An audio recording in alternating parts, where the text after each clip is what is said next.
Good morning. This is the Alcoholics Anonymous Daily Reflection for February 28th. It is called What? No President?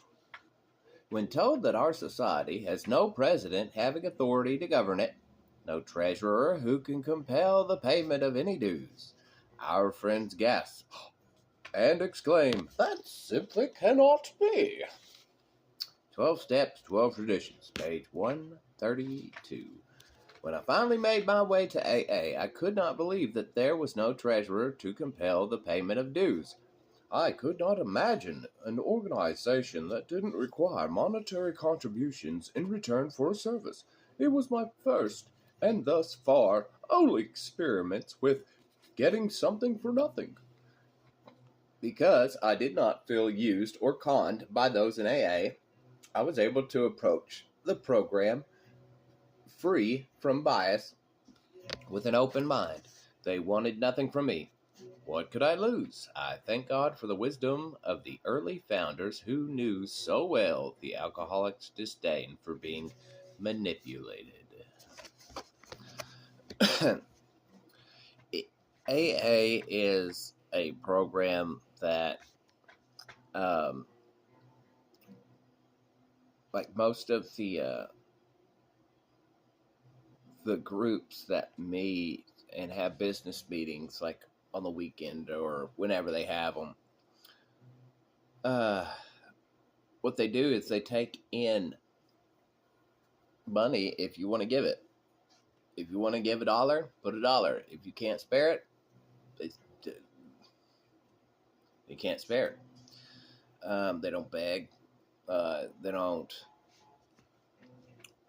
try to guilt trip you about how Bill Wilson shed his blood on a cross for you and you owe him to save you from your alcoholism.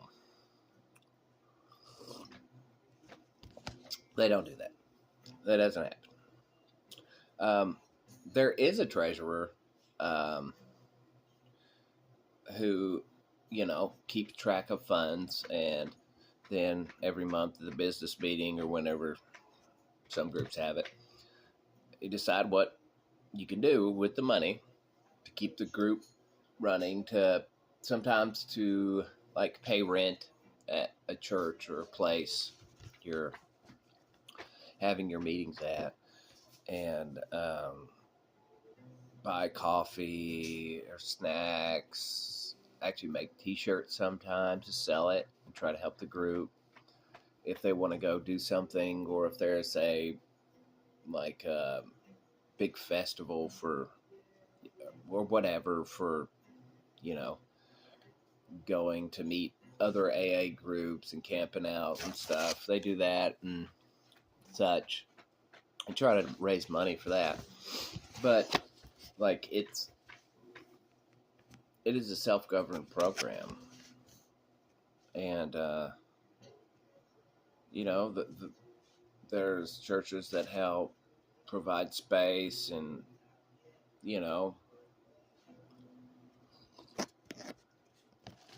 help out, and other places that help out. But it is run by alcoholics, and addicts. So, this is what this one's about. It's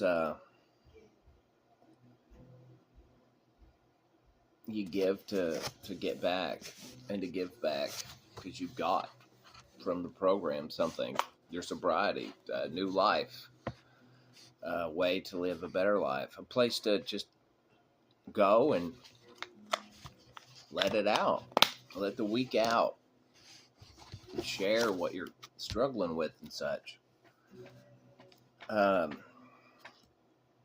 So it is a pretty cool setup how they do it, and that it does run.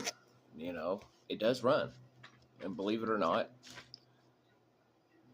people do give because they've gotten their life back, or finally gotten a life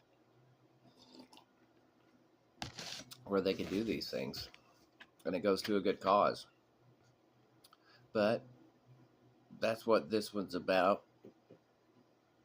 I like the ones that are more soul searching, but this is a good one. It kind of explains it to people who've not been to AA and what to expect and how it runs, and that you don't always need somebody sticking a gun to your head or threatening you with a prison to do the right thing.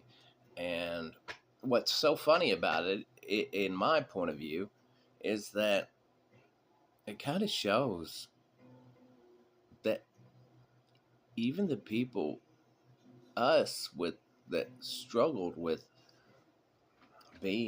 acting like idiots and pieces of crap, at our heart, we still have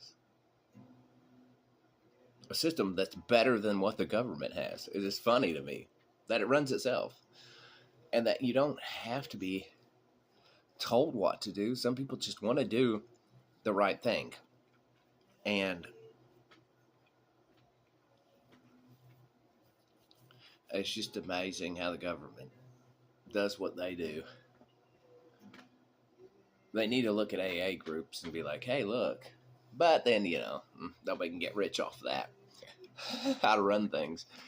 But you can't get you can't exactly get wealthy off of other people like that. So, it doesn't work for their goal. But it does run itself, and it's pretty cool how it works. With that, I love you guys. Hope you have a good day. There's a little information. See y'all.